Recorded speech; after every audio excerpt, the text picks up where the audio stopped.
کیسے پتہ لگے گا کہ ایک چیز آزمائش ہے یا سزا ہے. اور بہت سے لوگ جو ہے نا وہ اسی غم سے ہی نہیں نکل پا رہے ہوتے, اسی ڈپریشن سے ہی نکل پا رہے ہوتے, اور بار بار یہ کہہ رہے ہوتے ہیں کہ مجھے لگتا ہے کہ مجھے نا یہ کسی میرے عمل کی سزا مل رہی ہے. اور کبھی کبھی پاسٹ کے سنس بھی بہت ہانٹ کرتے ہیں, حالانکہ بندہ ان کی توبہ بھی کر چکا ہوتا ہے, یعنی عمرے کر آیا ہوتا ہے, وہاں جا کے مغفرت اللہ تعالیٰ سے طلب کر آیا ہوتا ہے, لیکن اس کے باوجود ایک دم سے جب وہ ڈاؤنر آتا ہے نا تو بندہ تھوڑا سا شک کرنے لگتا ہے اگر پتہ نہیں میری توبہ قبول ہوئی کہ نہ نہیں ہوئی, کیونکہ یہ جو نیا پرابلم آ گیا مجھے, یہ کہیں وہ پچھلا جو گناہ تھا اس کی تو نہیں اب مجھے سزا مل رہی. سبحان اللہ. تو ہم سب کو آتے ہیں, ٹو بی آنیسٹ, ہم سب انسان ہیں, اور کبھی کبھی یہ ڈاؤنرز آتے ہیں. تو آپ کو بھی کبھی اس طرح کے ڈاؤنرز آئے؟ علی بھائی یہ تو میرے خیال سے part and parcel of life ہے, اور اگر کوئی میرے خیال سے یہ سمجھتا ہے کہ اسی کی زندگی میں شاید کوئی آزمائش آتی ہے اور کسی اور کو آزمایا نہیں جاتا, تو میرے خیال سے یہ آپ کا جو انسان کا پرسیپشن ہے دنیا کا, یہ اس میں ایک بہت بڑا فالٹ ہے. اور میں ایک بات اکثر کہتا ہوں کہ ہم نا دنیا کو دارالجزا سمجھ بیٹھتے ہیں, ہم دنیا کو دارالامتحان نہیں کہتے. یعنی the world is a place where we are tested. It's not a place جہاں پہ ٹٹ فار ٹیٹ ہونا ہے. سو یہ بات تو سمجھنا بڑا ضروری ہے کہ دنیا کا مقصد ہی جو اللہ تعالیٰ نے بیان فرمایا کہ الذی خلق الموت والحیات لیبلوکم ایکم احسن عملا, کہ اللہ تعالیٰ نے آزمانا ہے انسانوں کو کہ کون اعمال کے لحاظ سے سب سے زیادہ اچھا ہے.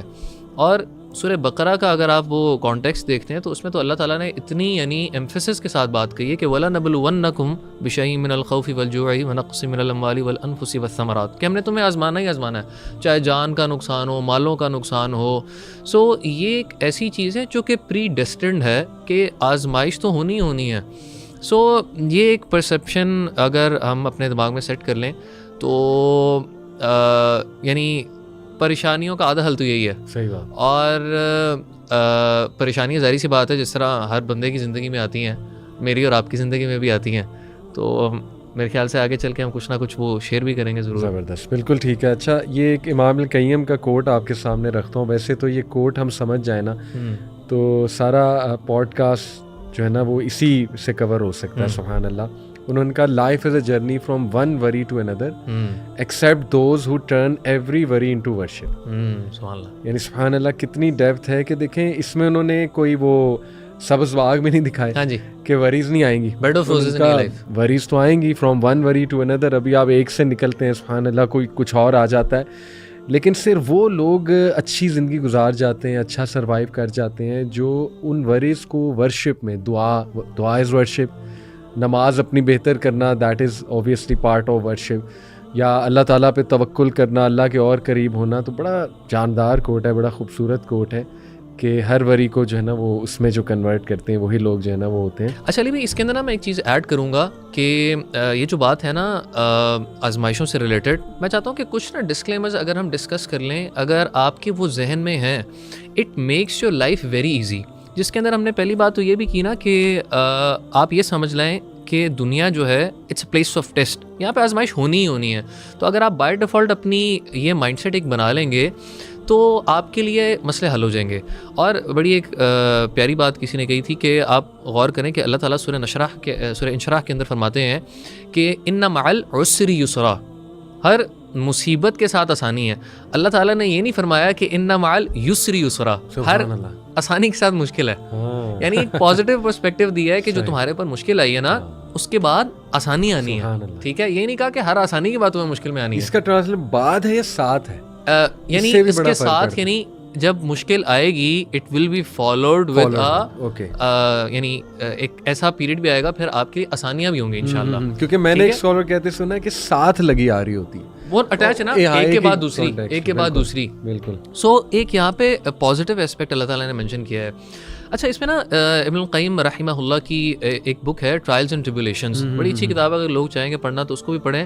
اس کے اندر نا ابن القیم رحمہ اللہ ایک پوائنٹ بڑا ڈسکس کرتے ہیں امپورٹنٹ. وہ کہتے ہیں کہ جو بندہ یہ کہتا ہے نا کہ اللہ تعالیٰ مجھے کیوں آزما رہا ہے, ٹھیک ہے, وہ بیسیکلی یہ کہنا چاہ رہا ہے کہ میں نے جو اللہ تعالیٰ کے حقوق بنتے تھے نا میں نے وہ سارے ادا کر دیے ہیں. اللہ تعالیٰ نعوذ باللہ میرے ساتھ کوئی انجسٹس کر رہا ہے. اور سبحان اللہ اگر آپ غور کریں کہ ہم اللہ تعالیٰ کی اس طرح ورشپ کر ہی نہیں سکتے جس طرح اللہ تعالیٰ کی ورشپ کا حق ہے. کون بندہ علی بھائی ہم میں سے کہہ سکتا ہے کہ میں نے اللہ تعالیٰ کی ورشپ کا حق ادا کر دیا؟ اس کو سمجھانے کے لیے نا علماء ایک مثال دیتے ہیں. علماء کہتے ہیں کہ آپ عبادات غور کریں. اللہ تعالیٰ نے نا عبادات کے بعد ایک سنت جاری کی ہے کہ تم عبادت کے بعد استغفار کرو. آپ دیکھیں علی بھائی یہ کے اندر ون آف دا گریٹسٹ ورشپس جس کے ساتھ جنت کی بشارت ہے وہ حج ہے. حج کے اندر آپ کی نماز، پیسہ خرچ کرنا، روزہ، یہ ساری چیزیں اکٹھی ہو جاتی ہیں. اللہ حج کے بارے میں سورۃ البقرہ کی آیت 199 میں فرماتے ہیں کہ ثم افیدوا من حیث افاض الناس واستغفروا اللہ. یہ عرفات سے لوگ واپس جا رہے ہیں، کیا کر کے جا رہے ہیں؟ حج کر کے جا رہے ہیں. تو اللہ کہہ رہے ہیں حج کرنے کے بعد توبہ کرو، ان مناسک کے بعد توبہ کرو.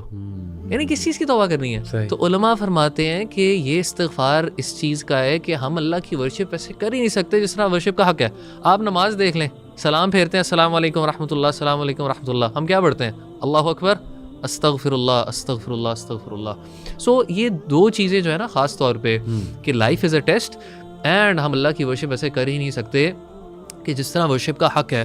تیسرا پوائنٹ بھی میں اس کے اندر ایڈ کر دیتا ہوں، دیٹ از کہ انسان یہ سمجھ لے میرا جو نالج ہے وہ بہت لمیٹڈ ہے. اللہ تعالیٰ از آل وائز. یعنی دیکھیں علی بھائی میرے سامنے اور آپ کے سامنے نا ایک پرسپیکٹو ہوتا ہے کہ میرے اوپر یہ آزمائش آئی تو پتہ نہیں، کیونکہ مجھے فیوچر بھی نہیں پتا، مجھے تو پتہ ہی نہیں اس کے کانسیکوینسز کیا ہونے ہیں. اللہ تعالیٰ یہ بھی جانتے ہیں کہ میرے ساتھ اس کی چیزیں کیا ہوں گی. ٹھیک ہے، اسی طریقے سے اللہ تعالیٰ یہ بھی جانتے ہیں اس آزمائش کا امپیکٹ میرے ارد گرد والوں کے ساتھ بھی کیا ہوگا اور دنیا پہ سوسائٹی پہ امپیکٹ کیا پڑ رہا ہے. اللہ فرماتے ہیں نا کہ واللہ یعلم وانتم لا تعلمون، he knows and you do not know. So اسی لیے اگر بندہ یہ مان لے کہ اللہ تعالیٰ آل وائز ہیں تو بندہ کبھی اللہ تعالیٰ پہ اعتراض ہی نہ اٹھائے. یعنی اس کو پتا ہوگا میرا رب is all wise, he knows what I do not know. بہت خوبصورت، الحمدللہ. اچھا یہاں پہ میں ایک اور کانسیپٹ کلیئر کر دوں. کچھ لوگ کرما یا کارما جو ہندوز کا کانسیپٹ ہے، بدھزم میں بھی ایک کانسیپٹ ہے، بہت سے مسلمز بھی اس کو مانتے ہیں. اور maybe it's a cool thing to believe in Buddhist things in this age, کیونکہ بدھزم کی بہت سی چیزیں آج کل آپ کو پتہ ہے وہ ہمارے یہ رچ کلاس جو ہے یہ بہت زیادہ فالو کرتی ہے، ایلون مسک اور باقی سارے. اینی وے، تو کرما یا کارما یہ ایک کانسیپٹ ہے کہ دنیا میں کاز اور افیکٹ، اسٹرکٹلی کاز اور افیکٹ چلتا ہے. یعنی جو آپ اعمال کرو گے یا جو آپ کی انٹینشنز ہوں گی، اگر وہ نیگیٹو انٹینشنز ہوں گی تو نیگیٹو چیزیں ہی آپ کو ملیں گی. دل پہ بیک. ہاں چلیں یہاں تک تو ہم کہہ سکتے ہیں. یہ تو ہمیں اسلام سے بھی کانسیپٹ ملتا ہے کہ جو آپ جس نیت سے کام کرنے جاؤ گے وہی چیز آپ کو ملے گی. بٹ اسٹرکٹلی یہ کہنا، جیسے آپ نے بھی بہت اچھی بات کی تھی کہ دنیا جو ہے نا یہاں ٹٹ فور ٹیٹ نہیں ہے. یہاں بہت سے لوگوں کو اللہ تعالیٰ ڈھیل دیں گے اور لوگ پھر کویسچن کرتے ہیں نا اکثر کہ جی وہ فلانا بندہ تو جھوٹ بھی بولتا ہے، وہ تو چوری بھی کرتا ہے، وہ تو جو ہے نا وہ نہ نمازیں پڑھتا ہے، وہ تو اللہ کا بہت بڑا نافرمان ہے، پھر بھی اسے ملی جا رہا ہے. تو ویئر از دا کرما؟ یا اس نے بڑا انجسٹس کیا. یا کوئی کہہ سکتا ہے نیتن یاہو جو ہے اس نے اتنے بچے مار دیے، اس نے یہ کر دیا وہ کر دیا، تو ویئر از دا کارما؟ تو آپ نے بڑی خوبصورت بات کی کہ دیکھیں ہو سکتا ہے اللہ دنیا میں پنش کر لے، ہو سکتا ہے اللہ تعالیٰ نہ کرے اور آخرت میں پورا حساب لے. اور دنیا میں پنشمنٹس کی شکل بھی ڈفرینٹ ہوتی ہے. ضروری نہیں کہ ایک بندہ بالکل ہی اسے ڈسٹرائے، مطلب فزیکلی اسے مار دیا جائے، ڈسٹرائے. بہت سے اور چیزیں ہوتی ہیں. تو کرما جو ہے، کارما، وہ ایگزیکٹلی اسلام اس کا قائل نہیں ہے کہ ایک بندے نے ایک عمل کیا اور فوراً اس کو جو ہے نا وہ رزلٹ مل جائے گا، فوراً اس کی جو ہے نا وہ پکڑ ہو جائے گی. تو یہ بھی میں چاہ رہا تھا کہ اس میں نا علی بھائی بڑی ایک انٹرسٹنگ چیز ہے جو آپ نے فار ایگزامپل یہ نیتن یاہو والی اس طرح کی باتیں کی کہ اللہ تعالیٰ پکڑتے نہیں ہیں. اس میں نا میرے خیال سے اگر آپ 2 قرآن کی آیات اٹھائیں نا اس سے آپ کو بڑا فائدہ ہوتا ہے. علی بھائی دیکھیں یہ اس دور کے فرعونوں والے کام ہو رہے ہیں جو ہم ارد گرد اپنے دیکھتے ہیں. آپ دیکھیں کہ اللہ تعالیٰ نے فرعون کو بھی کتنی ڈھیل دی، اس نے کتنے بچے قتل کیے، کیا کیا مظالم ڈھائے بنی اسرائیل پہ، اور اللہ تعالیٰ نے کتنی نشانیاں بھجوائیں. موسیٰ علیہ السلام کو بھجوایا، عصا والا واقعہ ہوا، میجیشنز والا واقعہ ہوا. لیکن سبحان اللہ پھر آپ علی بھائی دیکھیں کہ کس طریقے سے جب اللہ تعالیٰ کی پکڑ آئی، یہ لوگوں کو دکھانا ہے نا کہ اللہ تعالیٰ فوراً ہر چیز کے بعد یعنی لوگوں کو وہ نہیں کر رہا، ریکمپنسیٹ نہیں کر رہا. لیکن پھر جب اللہ کی پکڑ آئی تو اللہ کیا فرماتے ہیں کہ حتی اذا ادرکہ الغرق، جب فرعون کو سمجھ آ گیا، جب وہ پانی میں ڈوبنے لگا ہے، قال آمنت، اس نے کہا میں ایمان لایا. اور علماء کہتے ہیں آپ غور کریں کہ اس نے یہاں پہ 3 دفعہ کلمہ پڑھا. کہتا ہے آمنت انہ لا الہ الا الذی آمنت بہ بنو اسرائیل، وہ کہتا ہے میں مانتا ہوں کہ اس کے علاوہ کوئی معبود ہی نہیں جس کے اوپر بنی اسرائیل ایمان لے کے آئی ہے. وانا من المسلمین، میں مسلمان ہوتا ہوں. جی تو اللہ فرماتے ہیں الآن وقد عصیت قبل وکنت من المفسدین، اب تو ایمان لے کے آ رہا ہے، جب پہلے تو کیا کیا کرتا رہا. یعنی موت کے جب فرشتے نظر آ گئے تب توبہ کا کیا فائدہ. اور دوسری بات یہ کہ مسلمان کا بھائی عقیدہ ہے. اللہ تعالیٰ کیا فرماتے ہیں کہ وَلَا تَحْسَبَنَّ اللَّهَ غَافِلًا عَمَّا يَعْمَلُ الظَّالِمُونَ، تم یہ نہ گمان کرو کہ اللہ تعالیٰ غافل ہے ان لوگوں سے جو کہ ظلم کر رہے ہیں. انما یؤخرهم لیوم تشخص فیہ الابصار، میں تو ڈھیل دے رہا ہوں اس دن کے لیے جس دن ان کی آنکھیں خوف کے مارے پھٹی کی پھٹی رہ جائیں گی. اور بڑی انٹرسٹنگ بات ہے علی بھائی، آپ کبھی غور کریں، یہی جو ایول ہے نا، یہ جو آزمائشیں ہیں، اگر ہمارے concepts as a Muslim clear نہیں ہوتے نا، آپ علی بھائی دیکھیں ہماری دنیا کے اندر جو میجورٹی آف ایتھیسٹ ہیں وہ پرابلم آف ایول ہی کی وجہ سے ایتھیسٹ ہوتے ہیں. وہ کہتے ہیں کہ اگر خدا ہے تو اتنا ظلم کیوں ہے. میں کہتا ہوں علی بھائی ایتھیسٹ اپنے آپ کو بڑی پرابلم میں ڈال رہا ہے. کیسے؟ Me being a Muslim, you being a Muslim, we being Muslims, ہمارے پاس تو بڑا اچھا سولوشن اور پرپز آف لائف ہے. کیسے؟ دو سینیریوز ہیں میرے ساتھ علی بھائی. اگر فار ایگزامپل میں کسی کے ساتھ اچھا کرتا ہوں نا اور مجھے اس اچھے کا بدلہ اچھے سے نہیں ملتا تو مجھے کوئی ٹینشن نہیں علی بھائی. کیوں؟ We believe in a day, ہم قیامت کے دن پہ ایمان رکھتے ہیں کہ ایک دن وہ آنے والا ہے جس دن اللہ تعالیٰ مجھے اس نیکی کی جزا دے دیں گے. اگر آپ یہ ایتھیسٹ کے شوز میں آ کے دیکھیں تو وہ تو بیچارے ڈپریشن سے پاگل ہو جائے گا، یار میں نے خیر کی مجھے کچھ ملا ہی نہیں. اور دوسرا پرسپیکٹیو اگر آپ برائی کا دیکھیں کہ میرے ساتھ اگر کسی نے اللہ نہ کرے ظلم کر دیا، میں پھر بھی کنٹینٹ ہوں کہ اللہ وہ ایک دن آئے گا جس دن تو مجھے بدلہ دے گا. ایتھیسٹ کے ساتھ اگر ظلم ہو جائے وہ بیچارہ کہاں جا کے ٹکر مارے گا. یعنی آپ دیکھیں کہ اسی لیے انبیاء کی پرسنالٹیز کتنی کمپوز تھیں اور کتنے وہ پازیٹیو انڈیویجولس بنے. جیسے یوسف علیہ السلام، ان کا واقعہ دیکھیں، اگر وہ ایک ایسے انسان کے ساتھ ہوا تھا جو کمزور ایمان والا ہے یا جو اللہ نہ کرے ایتھیسٹ ہے، تو اس کا کیا بچتا زندگی میں کہ مطلب مجھے میرے بھائیوں نے مارا، بھائیوں نے مار کے کنویں پھینک دیا، میرا قصور ہی کیا ہے. تو دس از ریئلی پاورفل. سبحان اللہ، آپ نے بڑی خوبصورت بات کی کہ ایتھیسٹ تو زیادہ پرابلم میں آ جاتا ہے کیونکہ وہ یہ ایکسپیکٹ کر رہا ہوتا ہے. اچھا، اس کا بھی جواب اللہ نے قرآن میں دیا ہے کہ اللہ کہتے ہیں کہ اگر اللہ لوگوں کو پکڑنے پہ آئے نا فوراً تو ایک بھی انسان زندہ نہ بچے، جاندار کوئی باقی نہ رہے زمین. سبحان اللہ. تو آپ کیا چاہتے ہیں؟ یعنی آپ یہ چاہ رہے ہیں بیسکلی یہ پرابلم آف ایول والا جو مسئلہ لاتے ہیں نا، یہ لوگ چاہ یہ رہے ہیں کہ جیسے میں نے کوئی غلط بات کی ہے نا، میری زبان فوراً فریز ہو جائے. یعنی اب چور ہے نا، اس نے چوری کی ہے تو فوراً اس کا جو ہے نا وہ پیرالسس ہو جائے، یا کوئی ظلم کرنے لگ رہا ہے تو فوراً اس کو.